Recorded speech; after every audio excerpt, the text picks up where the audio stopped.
आइए आज हम लोग विद्युत रासायनिक श्रेणी और विद्युत रसायन के अंतर्गत आयनों के स्वतंत्र अभिगमन के कोलराउस नियम का अध्ययन करते हैं। इस नियम के अनुसार किसी विद्युत अपघट्य की अनंत तन्यता पर मोलर चालकता इनके आयनों के अनंत तन्यता पर मोलर चालकताओं के योग के बराबर होता है। मतलब इस नियम के अनुसार किसी विद्युत अपघट्य की अनंत तन्यता पर मोलर चालकत्व या मोलर चालकता इनके आयनों में,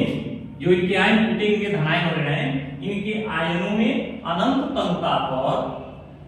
मोलर चालकताओं के योग के बराबर होता है। आयनों के कह सकते हैं, आयनों के अनंत तन्यता पर मोलर चालकताओं के योग के बराबर होता है। अर्थात इसका यह मतलब हो गया कि यदि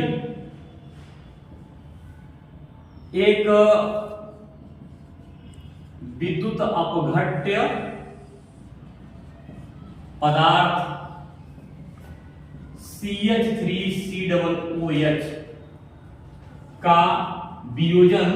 CH3COON और HN के रूप में करते हैं तो इनकी वैल्यू का निर्धारण किया जा सकता है। या HCl का अगर H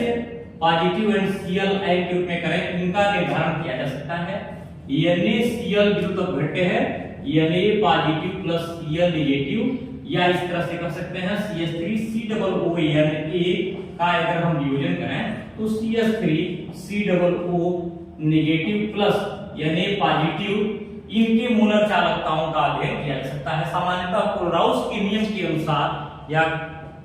कोलराउस नियम से जो सूत्र प्राप्त होगा वह किसी विद्युत अपघट्य की अनंत तन्यता पर मोलर चालकता उसके पॉजिटिव आयन के या धनायन के मोलर चालकता अनंत तन्यता पर मोलर चालकता और उसके निगेटिव आयन के अनंत तन्यता पर मोलर चालकता के योग के बराबर होता है। यदि यह सूत्र इसमें अप्लाई करें तो इनका इस तरह का सूत्र बनेगा। विद्युत अपघट्य की मोलर चालकता लाइक CH3COOH के लिए बनेगा lambda m CH3COO negative ion eight infinite dilution plus lambda m H positive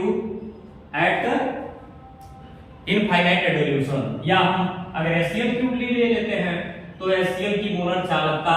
अनंत तन्यता पर HCl equal to lambda m at infinite dilution H positive है and lambda m Cl minus at infinite dilution. या ऐसे कर सकते हैं NaCl के लिए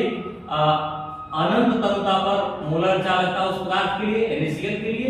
इसकी वैल्यू हो जाएगी lambda m H positive Na positive अनंत तन्यता पर और उसी के लैम्डा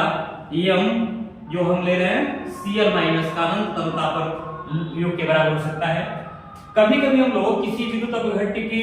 रिएक्शन से उनके किसी एक पदार्थ का अगर मोलर चालकता निर्धारित करते हैं तो उसके लिए अभिक्रियाओं के आधार पर वह मोलर चालकता निर्धारित की जा सकती है। जैसे CH3COOH की एक क्रिया यदि हम कराते हैं NaCl से तो यह क्रिया कुछ यूं होगा CH3COO Na प्लस HCl। इसके लिए यदि हम इसकी पोलराउस नियम से मोलर चालकता निर्धारित करें तो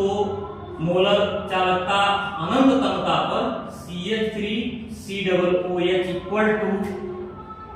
lambda m CH3COO minus n, अगर पूरा लिखेंगे तो Na हो जाएगा, प्लस लैम्डा अनंत तमता इसके डिसाइड करते हैं लैम्डा m और इसमें HCl at infinite dilution minus lambda m यानी Cl, और ये हो जाएगा एट इनफाइनाइट डिल्यूशन। अर्थात ये फार्मूला कुछ यूं इंडिकेट करता है कि यदि क्रिया हम यूं कराते हैं CH3COOH की क्रिया यानी Cl से कराते हैं CH3COOH प्लस HCl बनता है, तो हम CH3COOH को यहाँ रखें और पक्षांतर के रूप में देखें तो CH3COONA plus HCl minus NaCl होगा। इसके आधार पर हम पोलराउस नियम का उपयोग कर सकते हैं और उस पोलराउस नियम के सूत्र से इसमें जितने उत्पाद प्राप्त हो रहे हैं उन उत्पादों को इनके मोलर सांद्रताओं से जोड़ सकते हैं। इस प्रकार से हम बहुत ही आसानी से आयनों के स्वतंत्र अभिगमन के लिए पोलराउस नियम का अनुप्रयोग करते हुए किसी विद्युत अपघट्ट की अनंत तमता पर मोलर चालकता और इनके आयनों के योग से उनके कुल मानों की गणना कर सकते हैं। अर्थात सीधे सीधे कहें कि किसी विद्युत अपघट्ट की अनंत तमता पर जो मोलर चालकता होती है उनके आयनों के अनंत तमता पर मोलर चालकता के योग के बराबर होती है। अर्थात पोलराउस ने विद्युत अपघट्टियों के मोलर चालकता को अनंत तमता पर जोड़ते हुए उनके अनंत तमता का मान, अनंत तमता पर मोलर चालकता का मान उनके आयनों के मोलर चालकत्व या मोलर चालकता के आयनों के मोलर चालकता के योग के बराबर निर्धारित किया है। अर्थात किसी विद्युत अपघट्ट की अनंत तमता पर मोलर चालकता धनायन और ऋणायन की अनंत तमता पर मोलर चालकता के योग के बराबर होता है। तो ये था पोलराउस का नियम, जिसको हम लोग बहुत ही आसानी से इस तरीके से समझ सकते हैं।